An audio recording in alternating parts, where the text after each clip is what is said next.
하나님께서 우리 가운데 은혜 주실 줄 믿습니다. 서로 바라보면서 이렇게 인사 한번 나눴으면 좋겠습니다. 주님의 이름으로 사랑합니다. 네, 주님의 이름으로 사랑합니다. 우리 한 번만 더 이렇게 인사 나눴으면 좋겠습니다. 주님은 우리를 정결케 하십니다. 정결케 하십니다. 아멘. 오늘 고난주간 특별 새벽기도의 두 번째 날입니다. 비가 오는 중에도 또 하나님 앞에 나오신 여러분을 환영하고 또한 축복합니다. 오늘 마가복음 11장 15절에서 18절까지의 말씀을 통해 성전을 깨끗하게 하신 주님이라는 제목으로 말씀 전할 때 은혜 받는 우리 모두가 되시기를 바랍니다. 여러분은 17세기 유럽의 위대한 화가 렘브란트를 잘 아실 것입니다. 그는 빛과 어둠의 마술사라고 불리면서 수많은 명작을 남겼습니다. 그의 작품을 보면 빛과 어둠을 활용하여서 자신이 이야기하고자 하는 바를 잘 말합니다. 특별히 그가 성화를 많이 그렸는데요. 그 성화들이 참 우리의 마음을 감동케 하는 것들이 참 많습니다. 그런 수많은 명작들을 남겼지만 그는 말년에 지독한 가난과 고독 속에서 살았습니다. 그가 세상을 떠난 후에 사람들은 그의 유품을 정리하면서 처음에는 먼지 속에 쌓인 그 낡고 지저분한 캔버스들을 그 더럽고 의미 없는 것으로 취급하여서 구석에 다 처박아 두었습니다. 그런데 한 전문가가 그 캔버스 위에 두꺼운 먼지와 덧칠해진 검은 때를 조금씩 벗겨내기 시작했는데 그런 세심한 복원의 과정을 통하여서 참 더럽고 참 지저분하게 방치되어 있던 그림이 이 세상에 위대한 걸작들로 소개되어지기 시작했습니다. 원래의 아름다움은 사라지지 않습니다. 그것의 가치를 알지 못할 뿐이지요. 그것의 가치를 알지 못하는 사람은 그 표면에 쌓여진 오물과 더러움들 때문에 그 속에 진정한 것을 발견하지 못하는 것입니다. 오늘 본문에서 예수님께서 마주하신 성전의 모습 역시 마찬가지였습니다. 하나님의 말씀이 선포되어지고 하나님의 능력이 그곳에 있었으며 예수 그리스도의 그 구원하시는 생명의 역사가 그곳에서부터 시작되어지고 있었음에도 불구하고 그들은 성전을 자신들의 더러운 탐욕과 욕심과 시기와 질투로 가득 채웠습니다. 그 겉면에 이 하나님의 은혜의 자리로 들어가지 못하게 만드는 수많은 더러운 것들이 겹겹이 이 성전에 쌓여 있었던 것입니다. 오늘 주님은 이 성전을 정결케 하심으로 그 성전에 하나님의 구원하시는 역사와 하나님의 생명의 역사가 가득한 그곳을 깨끗하게 하십니다. 쌓여있는 먼지와 더러움과 그 모든 악한 것들을 걷어내시고 하나님의 거룩한 것을 나타내 보이기를 원하십니다. 고난주간 둘째 날 예수님의 발걸음은 성전을 향하십니다. 십자가라고 하는 거대한 구속의 사역을 앞두고 주님이 제일 중요하게 여기신 것은 바로 이 성전을 청소하는 것입니다. 주님은 성전 안에서 매매하는 자들을 내쫓으시고 그 상을 뒤엎으십니다. 이것은 단순한 인간적 분노가 아니라 망가진 본질을 회복하는 거룩한 분노였습니다. 예루살렘 성전은 겉으로 보이기에는 화려했습니다. 수많은 제물이 바쳐졌고 종교적인 활동들로 활기찼습니다. 그러나 그 중심에는 하나님을 향한 진실한 예배가 없었습니다. 장사꾼들이 이익을 계산하는 소리, 종교 기득권자들이 그 자신들의 그 욕심을 채우기 위한 탐욕의 소리만 가득 남아 있었습니다. 예수님은 십자가를 지시기 전 제일 먼저 회복해야 할 것, 반드시 회복해야 할 것이 무엇인지 이 사건을 통해 말씀하십니다. 오늘 이 새벽 우리는 십자가로 향하는 주님의 두 번째 걸음을 따라 우리의 마음의 성전의 상태를 돌아볼 수 있기를 주님의 이름으로 축복합니다. 첫 번째로 살펴볼 것은 예배의 본질을 회복하라는 것입니다. 예수님은 성전에 들어가시자마자 매매하는 사람들을 내쫓으십니다. 오늘 본문 15절 말씀을 보시면 중간쯤에 매매하는 자들을 내쫓으시며 돈 바꾸는 자들의 상과 비둘기 파는 자들의 의자를 둘러 엎으시며, 당시 성전에서는 제사를 드리기 위해 비둘기와 양을 팔고 있었습니다. 6월절 날 많은 사람들이 지방에서 또 다 타국에서 오다 보면 하나님 앞에 드릴 양이나 비둘기나 뭐 이러한 재물들을 가지고 올 때 여정이 너무 힘이 들었습니다. 그러니 그냥 돈을 가지고 와서 성전에서 그걸 사서 바치는 것이 합리적인 선택이라고 여겨지고 있었습니다. 또 성전세를 드려야 하는데 그 성전세를 이 로마의 화폐로 드릴 수 없었기에 이 성전세를 드릴 수 있는 이 이스라엘 백성들의 화폐로 바꾸는 일도 필요했었습니다. 문제는 이것 자체가 아니었습니다.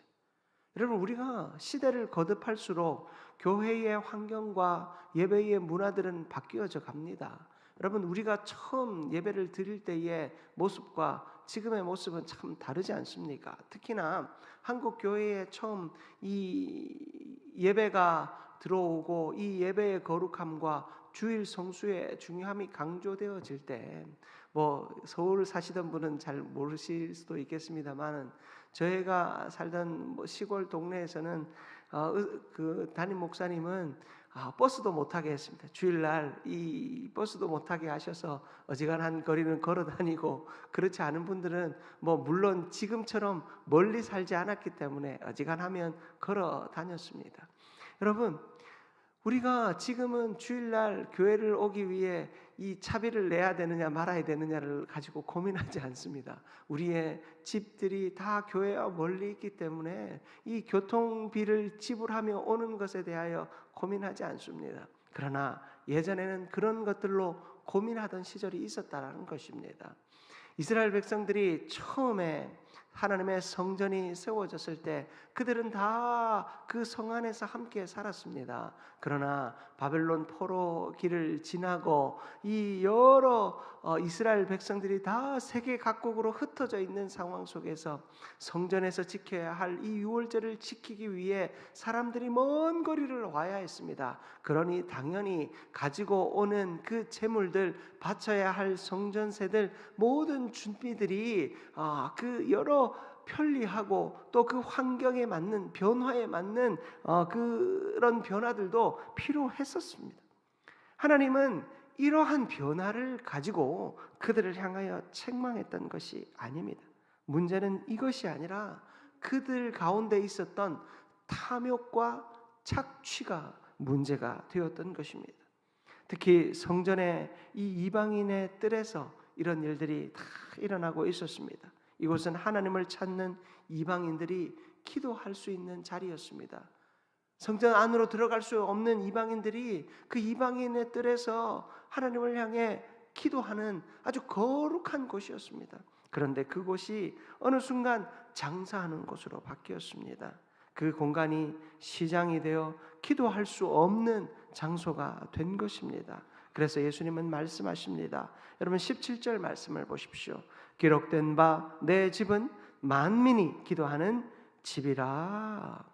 여러분, 이 하나님의 성전은 만민이 기도하는 집입니다. 성전의 본질은 기도와 예배입니다.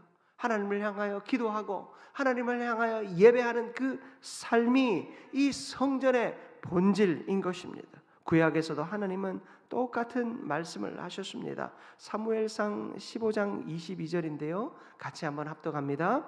사무엘이 이르되 여호와께서 번제와 다른 제사를 그의 목소리를 청종하는 것심같이 좋아하시겠나이까? 순종이 제사보다 낫고 듣는 것이 순양의 기름보다 나으니. 아멘. 여러분, 하나님이 원하시는 형식적인 종교 생활, 형식적인 예배, 형식적인 어떤 종교 형태가 아니었습니다. 여러분, 하나님이 원하시는 것은 진실한 예배였습니다. 진실한 예배는 순종하는 것이었고, 하나님 앞에 그 말씀을 청종하는 것, 말씀을 듣는 것이었습니다. 순종이 제사보다 낫고 듣는 것이 순양의 기름보다 나음을 우리는 기억해야 할 것입니다.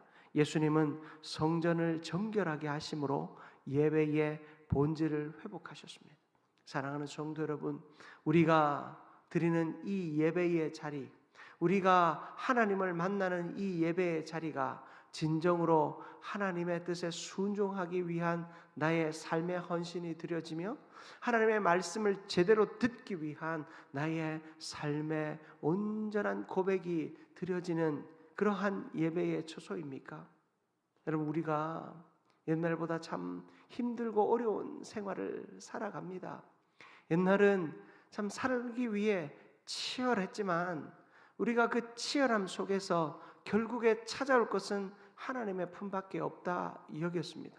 그러나 요즘은 치열한 삶 속에서 쉬기 위해 다들 여행지로 떠나고 해외로 떠나고 하나님이 아닌 다른 곳에서 쉼과 회복을 누리고자 합니다. 하나님보다, 이 예배당보다, 하나님의 말씀을 듣는 것보다 다른 쉼이 더 쉽고 즐겁습니다. 그러다 보니 이 예배하는 것이 점점 소홀해지는 것 같습니다.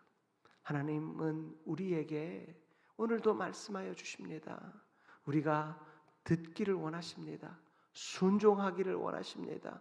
하나님의 뜻 가운데 살아가기를 원하십니다. 여러분, 그 삶을 우리가 온전히 살아낼 수 있는 유일한 방법은 이 예배를 통하여, 하나님이 기뻐하시는 이 예배당을 통하여 우리의 준비된 모습으로 드려지는 이 예배를 통하여 그 모든 것이 회복되어지는 줄 믿습니다.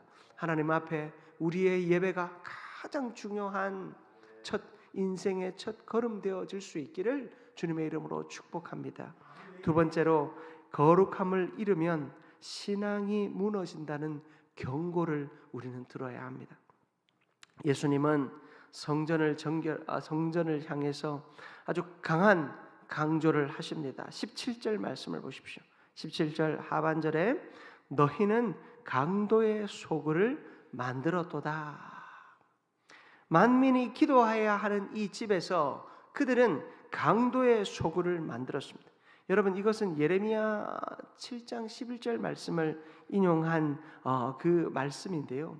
여러분, 예레미야 선지자를 통하여 하나님께서 주신 이 말씀 가운데 이 강도의 소굴을 만들었다라고 할 때 이 강도의 소굴은 무엇을 의미하는가? 이스라엘 백성들은 자신들의 삶은 돌아보지 않은 채 그저 어떤 회개가 필요할 때 성전에 나아가서 제사를 드리고 유월절이 돼서 하나님 앞에 나아가 제사를 드리는 그 행위만 있으면 안심하고 있었습니다. 그 성전에 나아가 제사만 드릴 수 있다면 괜찮다 생각한 겁니다.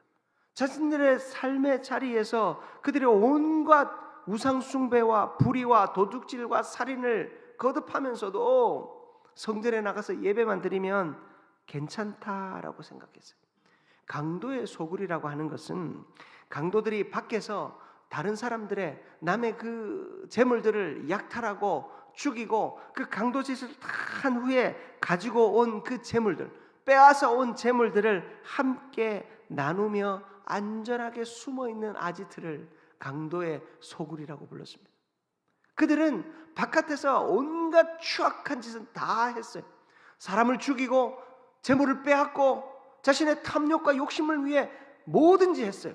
그런데 자신들의 소굴에 탁 들어오면 거기서 그것들을 자기 자식과 나누고 자기 남편과 자기 아내와 나누고 하면서 자신들이 마치 큰 축복을 받은 것처럼 우리는 평안하고 안심이 되고 우리는 잘 산다고 생각하고, 여러분, 그런 착각 속에서 밖에서는 누군가를 죽이고 쉽게 재물을 얻어와 놓고는 그 안에서는 나는 평안하다.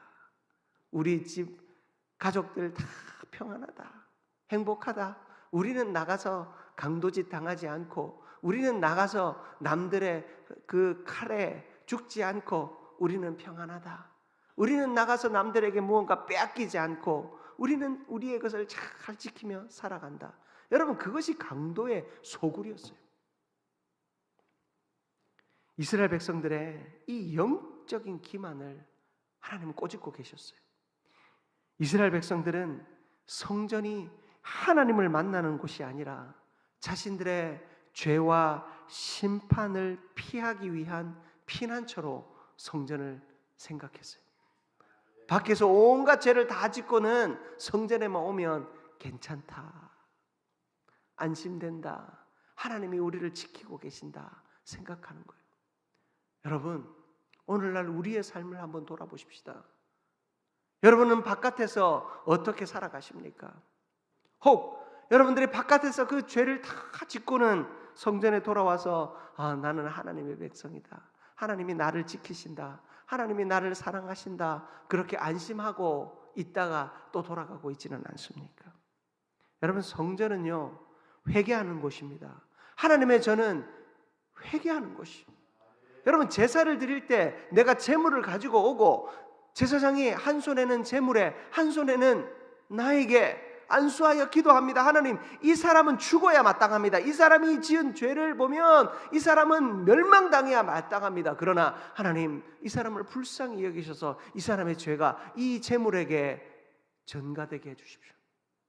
그리고는 이 제물을 죽입니다. 각을 뜨고 내장을 꺼내서 불에 완전히 태웁니다. 이렇게 내가 죽었어야 하는데 저 양이 죽는구나.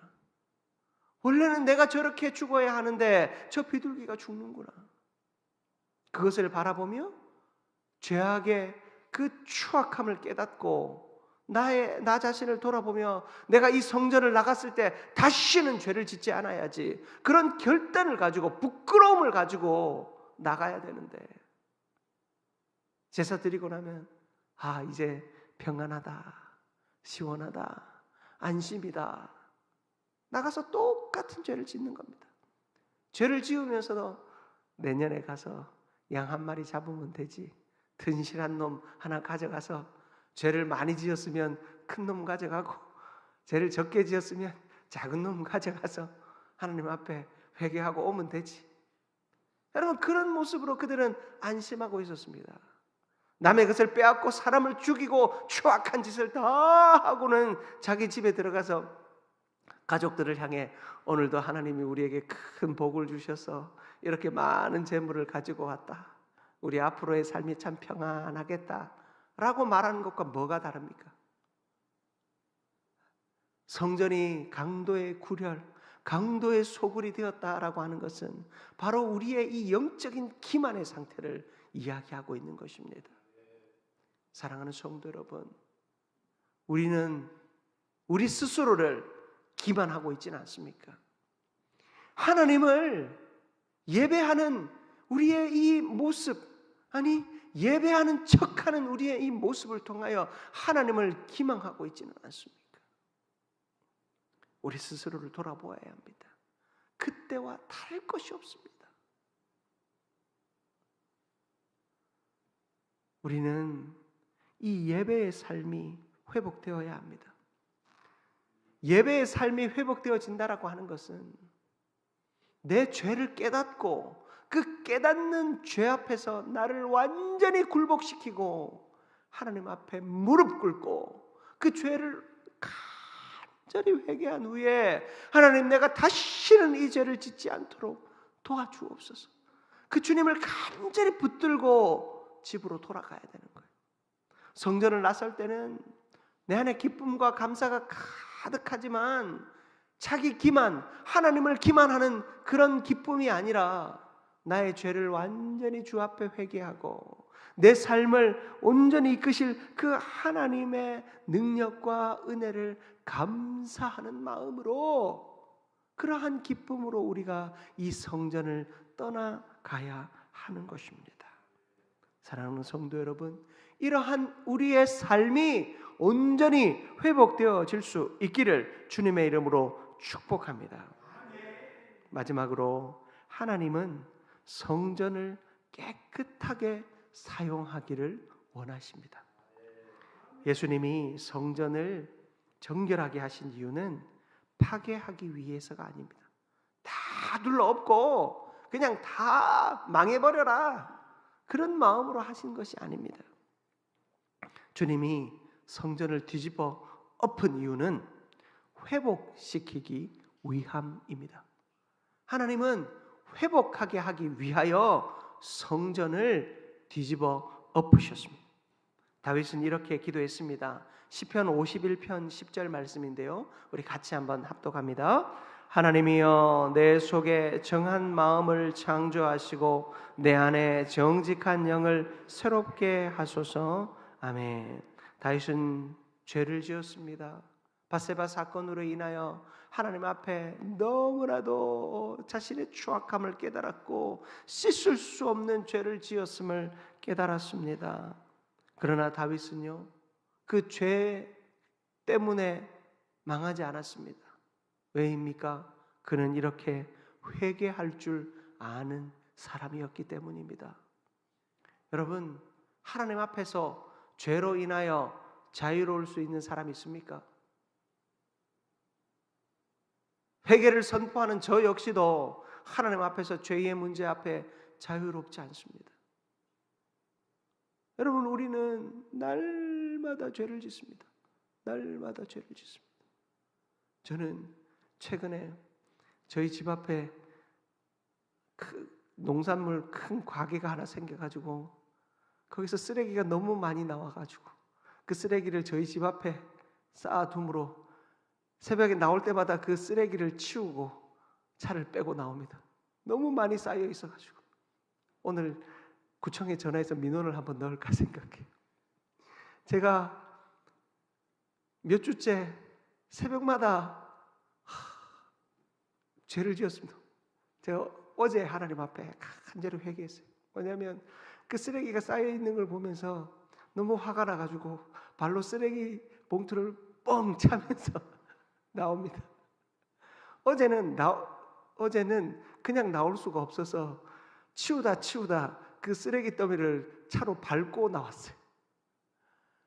그만큼 이 새벽에 나올 때마다 제가 그 옆에 가게를 정죄하고 이 쓰레기를 모아둔 그 청소하시는 그 선생님들을 내가 정죄하고 이렇게 나왔는데, 이 새벽마다 하나님께서 나에게 원하시는 것이 무엇인가? 이 십자가의 첫날을 제가 어제 보내면서 하나님께서 저에게 다시금 깨달음을 주시더라고요. 내가 참 약하다라는 그 마음을 주시더라고요. 그래서 하나님 앞에 간절히 회개했어요. 오늘은 조용히 비를 맞으며 묵묵히 치우고 살아가는 마음으로 이 가게에 부흥케 해달라고. 어제부터 쓰레기가 좀 적더라고요. 그래서 더 많이 팔리게 해달라고 기도하면서 나왔어요. 우리가 누구든 삶을 불편하게 하고 어렵게 하는 문제 앞에서 마음이 약하여지고 죄를 짓습니다.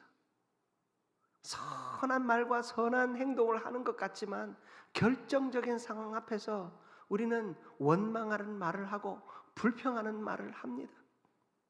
참 그런 연약한 것이 우리입니다. 그러나 우리가 망하지 않는 이유는 하나님 앞에 회개할 줄 알기 때문이에요.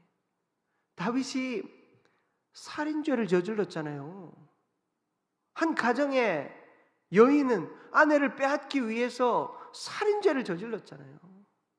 그런 그가 망하지 않았던 유일한 이유는 그가 하나님을 알기에, 하나님의 주인 되심을 알기에, 하나님의 창조 되심을 알기에 그가 하나님 앞에 회개했다라는 거예요. 제가 부끄럽지만 여러분에게 말씀드리는 이유는 제가 이렇게 말씀드려야 내일도 제가 그 가게를 축복하며 나올 수 있을 거라는 확신 때문에. 여러분, 우리가 죄로 인하여 연약한 자, 이 연약함으로 인하여 늘 넘어지지만 우리가 마음을 고쳐먹고 하나님 앞에서 나의 죄를 고백할 때 하나님은 나를 바꾸십니다. 내 성질이 바뀌어지는 것이 아니라 성질이 나도 그 속에서 하나님의 사람을, 하나님이 살아계심을 깨닫는 순간 내 성질보다 예수의 십자가가 드러나고 예수의 사랑이 드러나고 예수님의 성품이 드러나는 것입니다. 여러분의 성질이 여러분의 그런 성질이 바뀌는 것이 아니라 예수가 더 드러나면 여러분 성질을 이기는 것이고 여러분의 고집과 여러분의 그 어떤 형편을 이기는 것입니다. 내 형편이 변화되어지지 않고 내 상황이 변화되어지지 않는다 할지라도 예수가 더 드러나면 그 예수가 드러남으로 그것을 이기고 그 모든 약함을 덮어버리게 될 것입니다. 다윗은 수많은 실수들을 하였지만 그 실수들 앞에서 회개하는 삶을 통하여 자식들이 자신을 모반하고 자신의 왕권을 향하여 도전할 때 역시 그는 묵묵히 그것을 받아들였습니다. 성질 같았으면 그 자식마저도 죽여버릴 수 있었겠지만 다윗은 그러하지 않았습니다. 피해주고 또 피해줬습니다. 그 여정 속에서 그는 주옥같은 회개의 시, 수많은 시편을 성경에 남긴 겁니다. 하나님이 이 시편을 우리에게 주시기 위해서, 이 시편의 수많은 회개와 하나님을 만나는 그 찬송시를 우리에게 주시기 위해서 하나님은 다윗을 고난 가운데, 고통 가운데 끊임없이 밀어넣으신 겁니다.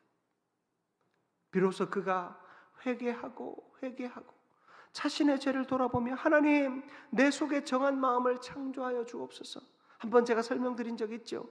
이 정한 마음은 그냥 생겨나는 게 아니에요. 그냥 그 정한 마음, 내가 내 안에 있던 더러운 마음이 바뀌어서 정한 마음이 되는 것이 아니라 정한 마음은 창조의 창조. 하나님이 천지를 창조하시고 이 세상 만물을 창조하신 것처럼 무에서 유로 바뀌어 가는 것. 바로 내 안에 정한 것이 아예 없는 상태에서 하나님으로 말미암아 정한 것이 생기는 것. 그것이 창조 아닙니까? 다윗은 하나님 앞에 고백합니다. 하나님, 나에게 깨끗함이라고는 일도 없습니다. 아무것도 없습니다. 뭐라도 있어야 키워갈 텐데 내 마음에는 정한 것이라고는 하나도 없습니다.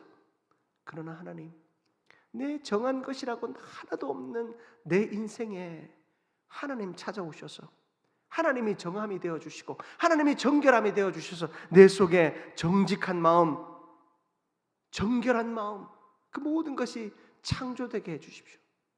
하나님 앞에 그렇게 간절히 다윗은 밧세바의 사건 이후에 간절히 기도했어요. 우리 역시 마찬가지입니다. 우리의 마음이 정결해야 돼요. 하나님이 깨끗한 성전을 원하신다고 하셨잖아요. 우리의 성전 어디가 정결케 되어져야 합니까? 본당이 이렇게 깨끗해지니까 예배하기가 참 좋지 않습니까? 하다못해 저 화장실이 깨끗해지니까 우리가 너무 마음이 좋지 않습니까? 우리의 마음이 깨끗해지고 정결해지면 여러분, 우리가 이 깨끗하여지고 정결하여진 곳에 더러운 것 담고 싶습니까? 여러분의 집 리모델링 해보신 적 있으시죠? 리모델링 하면 여러분 옛날 것들 다시 집어넣고 싶은가요? 새 거 넣고 싶고 거기에 어울리는 거 집어넣고 싶잖아요. 여러분, 우리의 마음도 마찬가지입니다. 우리의 마음이 정결하여지고 깨끗하여지면 여기에 새로운 것이 창조되어진다니까요. 우리의 마음이 우리의 죄를 회개하고 하나님 앞에 간절히 엎드리며 나아갈 때, 우리의 예배가 새로워질 때 우리 안에 하나님의 새로운 것이 창조되어지는 줄 믿습니다. 사랑하는 성도 여러분, 말씀을 마무리하기 원합니다. 하나님은요, 오늘 이 고난주간 두 번째 이 예수님의 걸음을 통하여 우리가 정결하여지기를 원하십니다. 예수님의 두 번째 걸음이 성전에서 그 성전을 깨끗하게 하신 것처럼 우리 역시요 오늘 이 고난주간 두 번째 날을 보내며 하나님 내 속이 정결하여지게 하여 주옵소서. 내 속에 하나님의 거룩한 것을 창조하여 주옵소서. 모든 더럽고 추악한 것 사라지게 하여 주시고, 하나님 내가 나의 예배의 자리를 강도의 소굴로 만들어 놓고는 밖에서 온갖 더러운 짓을 다 하고 와서 예배 드리고 나면 안심이다 하고 돌아가던 그 어리석은 삶에서 진정으로 예배를 통하여 내 삶을 뒤집어 놓고 깨끗하게 하고 정결하게 하는 삶 살아가게 하여 주옵소서.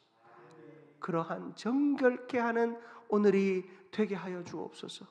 그러한 믿음 속에 오늘을 승리하는, 우리의 모든 삶을 승리하는 저와 여러분들 다 되시기를 주님의 이름으로 축복합니다.